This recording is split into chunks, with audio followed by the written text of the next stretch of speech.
This is what happens when you have braids in, but you don't wear a scarf. Can you see this? It's like my hair is coming out of the braids because I haven't been wearing a scarf because I'm a lazy piece of shit because I'm cozy. Look at these fucking pants. There's Eeyore on these pants. Lads, ladies, non-binary daisies. Welcome Okay, to we're still going with that. Yes. Shut up. Welcome to the coziest video that I'm going to do because I've given up on life, and 2 nights ago all of our fire alarms went off at once, and I'm still suffering the effects of that. I'm so tired. Say hi. Oh, yes, hi. Uh, just an FYI, my Discord is going in and out, so if I just keep talking and y'all don't hear from him, it's because Discord won't let me hear it, but he can probably still hear me, so fuck it. Um, The Lost Colony is the fifth Artemis Fowl book, and I am absolutely dying. Hey, because I moved my desk, I can like reach over and grab this shit. This is the new cover. It's all fancy and fucking pretty and shit. What the fuck is her name? The detective girl? Holly. Holly. That's Holly, and that's Artemis. And I'm assuming that this goat thing is the main character, not the main character, but one of the main characters from the Lost Colony. I don't know what that's supposed to be, but they redid all of the covers. Like, I'm used to them looking like a bunch of Codex shit, but then they decided to get all fancy. I don't even think it's been 25 years since the release of the first one, so. Um, yeah. So, no Opal, so I already like it more than the last one. The last one? I'm Yeah. right there with you. Hang on.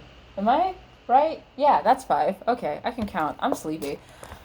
So, Artemis has been like liquidating his criminal assets and shit, and his parents are on vacation while he's doing this because, of course, they are, because if they weren't, then he'd be in school. Uh, at the start of this book, I think he's 15. Yeah? Yeah. Because in the first one, I he's I 10. think so. Yeah, in the first one, he's 10. And now, 5 books in, he's 15.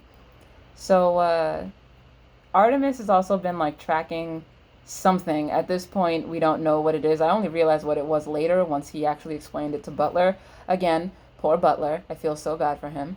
And, like, uh, should read my notes. Artemis is having like a hard time locating them, and he's going through puberty, which 15 is kind of late to be going through puberty, but I feel like it started beforehand. It's just that it became more of a thing now. So I mean, I guess I wouldn't be surprised about his puberty because of all, the time travel shenanigans. we're getting there, but he says that there's precious brain power being wasted on pretty girls, which is like, what's wrong with pretty girls, dude? Sometimes pretty girls can have just as much brain power as you do, as shown in this book. Because as he's going through, like, tracking whatever the fuck he's tracking, uh, there's a girl and two dudes who have also been showing up at the places that he's been tracking. And, like, Artemis has noticed. He doesn't make it clear that he has, but he noticed. Also, just as a heads up right now, towards the end of this book, I have no fucking clue what happened. But anyway, there was like a weird snake thing that appeared and accidentally took him back in time. And then Artemis changed something, and Butler's hand was on his shoulder. So Butler's hand went back in time. So he like pulled him back to the 21st century or the 20th Uh, century. I don't know what year it's supposed to be in these books, but just what is up with Butler and getting like caught in wonderful shit? Like we have the Kevlar vest fused to his chest, and now his hand is from a different century. like also that it made for some reason time travel makes Artemis's fingers like longer for some reason. I don't know. But yeah, I feel so fucking bad for Butler. He didn't ask for any of this. No previous Butler had to deal with this shit. It's just him. Oh my god. Oh, man. Um, Also, I don't remember if I talked about the Artemis Fowl movie in the last video, so I'm gonna watch that one, and then if I didn't talk about it in that one, I will talk about it in the next video. I don't Let's remember just which book is next, but yeah. yeah, Uh, let's just not talk about that if it doesn't exist. I'm We gonna have can't to bring it guarantee. up. So, Holly is being a private investigator, but it's really hard to be a private investigator when everybody knows your fucking face because of everything that went on with Artemis and Commander Root. Uh, she and Mulch are hunting a smuggler named Dudade and remember him because he will come back up. What did he do? I have no fucking clue, but he comes back up. Um, so, also, just as a really gross fact, dwarf spit, because Mulch is with her, it hardens with air contact. That is disgusting. But yeah, they take Dudade to the LEP, and the LEP is like, nah, dude. But there's like another commander, and he's just fucking shit up. So there's like a secret part of the LEP that no one ever hears about that Holly agrees to be a part of. And Foley's there, which is cool. And yeah, so it is. Foley figures out that Artemis has somehow figured out how to do the calculations and predict where each creature is going to pop up next. Foley hasn't, but they weren't supposed to be like looking at each other, but Foley poked first, so Artemis poked back. And yeah.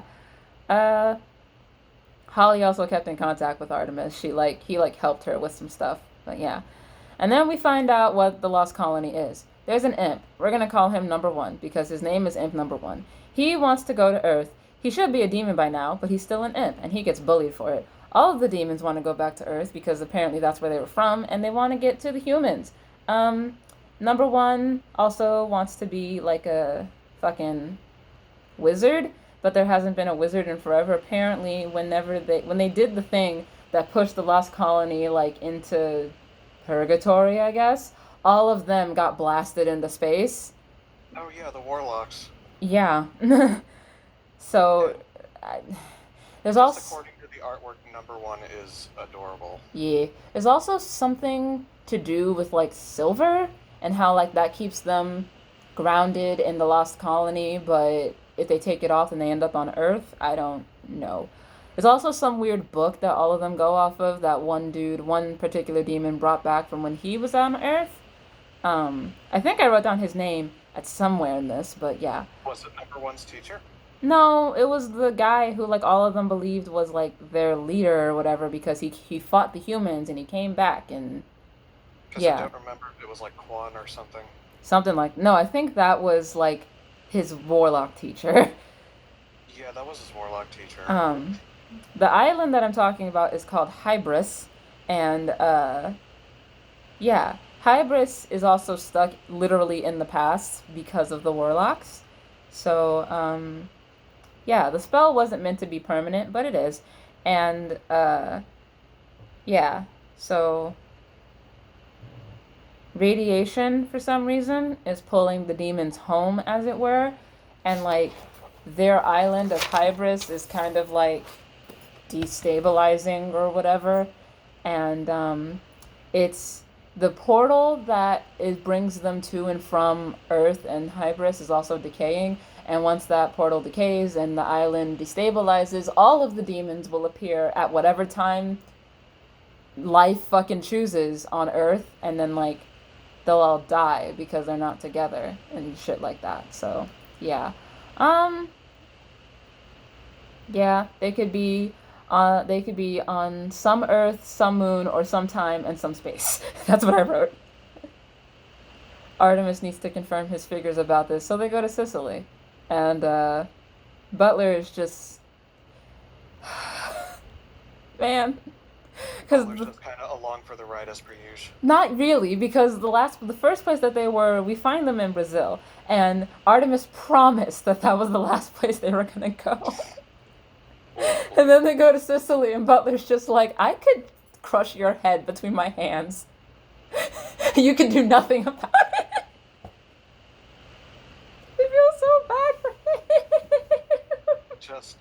All we can say is Butler's a good man. So also, all of the rest of this book has to happen in a week because it's a week before his parents come home. So, um, the only thing that Butler is happy about is the fact that Artemis wants to help people. That's it. So, also part of the reason Artemis is like struggling with like school and real life is because in the last like 3 books he literally saved the world. So you expect him to just go back to life being normal, as it were? He literally can't. Um, so yeah. Uh, so number one has like a voice in his head. It's not his voice, but it's not like schizophrenia. It's like a new forceful voice, and it wants him to remove the silver, and he disappears when he removes it. And now he's on stage of like a play, and the blonde girl, and the 2 men with her want to kidnap the demon. I thought for half this book that the blonde girl was Opal, and I was about to be really pissed. Oh no. She's not. Like, her name. Thank God. Her name is like Madeline or Minerva. Her name is Minerva. Yeah. Holly follows the abductors, and she has to get Mulch to help them because something blast doors, something. I don't know. Minerva also thinks that Holly is a demon because they haven't done as much research as Artemis has, and Duda becomes important for the infiltration. I have no idea what he does, and Mulch and Duda have to distract children, and apparently Dwarf Spit is also a sedative. Jesus. So, uh, we, the reader, are led to believe that Madeline knew about Artemis and, like, his friend Holly, and that she's 2 steps ahead of Artemis. She's not, because Artemis was, like, 5 steps ahead of her. Because number one is in, like, a cell, and Holly's also there, and she, like, uses her mesmer thing to get one of the dudes to admit why he wants to, like, kill all the demons. Something about his brother dying or some shit like that. I don't remember. And number one can also speak English, which demons aren't supposed to be able to do that, but warlocks can. Anyway, Minerva wants to make history by showing that demons and time travel are real, which is against all of the rules of like everything ever. Humans are, especially in fiction, white humans are very naturally imperialistic. So, that's why the fairies live underground in the first place. Uh, yeah. So there was another demon named Abbott who told them of the demon invasion when he accidentally went to Minerva's home. And yeah, she wants to have like a zoo of demons. And I think she's already got some and she wants more demons. And the dude that I was talking about that Holly mesmered, his name is Billy Kong. And yeah, Holly was supposed to be kidnapped. Number one is just out here saying synonyms because he thinks it's fun. And he was pulled more or less 10,000 years forward by taking off the silver. So that's cool. And Holly helps number one, and yeah, they tell number one all of the things, and he obviously wants to save his island, which Artemis is not so sure that they can do, but yeah. Minerva's dad wants her to stop with all of this because he wasn't on board in the first place, but Minerva doesn't want to stop, but her dad begs, so she does, and then Billy Kong is like, hey, so guess what, we're not stopping, I want to kill all of the demons. Yeah. So Artemis, like, once they figure out that, I don't know how they do this mid-transit, but once they figure out that Billy Kong has gone kind of nuts and is kind of threatening Minerva's life because she's pretty, and clever, he's like, okay, you know what, I feel kind of bad, let me help. So he calls and says that he has a demon and he's going to trade the demon for Minerva's life. Cool. So at this point, I only really have a loose idea of what's happening. For some reason, they go to Thailand, which is where Billy Kong is from. I think it's Thailand. It's either Thailand or Taiwan.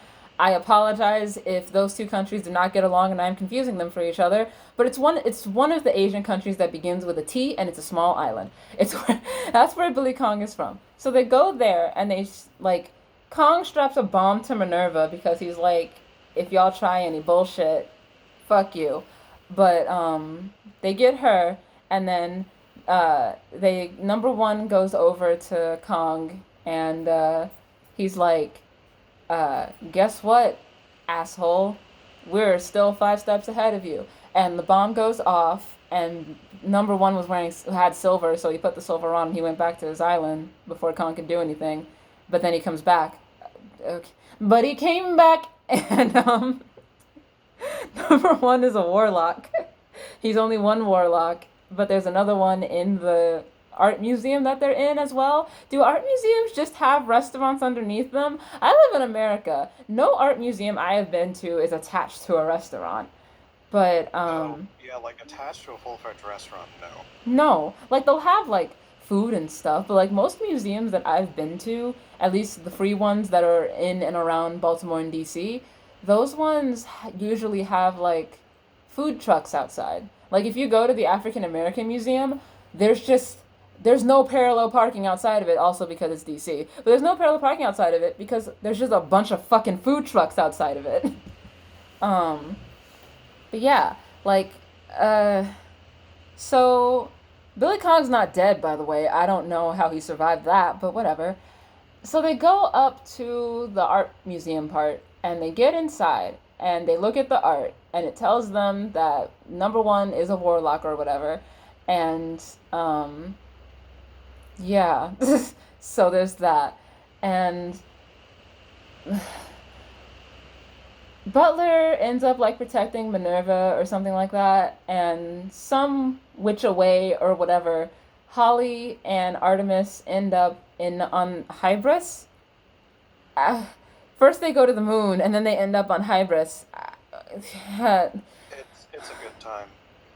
Abbott, like, he becomes king of the island, which apparently is not a thing according to number one. And also, he's been stealing magic from the time tunnel. Artemis knows he's been stealing magic from the time tunnel because Artemis stole magic from the time tunnel and does a thing. Whatever. And then, like, I have no idea what happened in the entirety of the last part of that book. Like, number one has like a real name.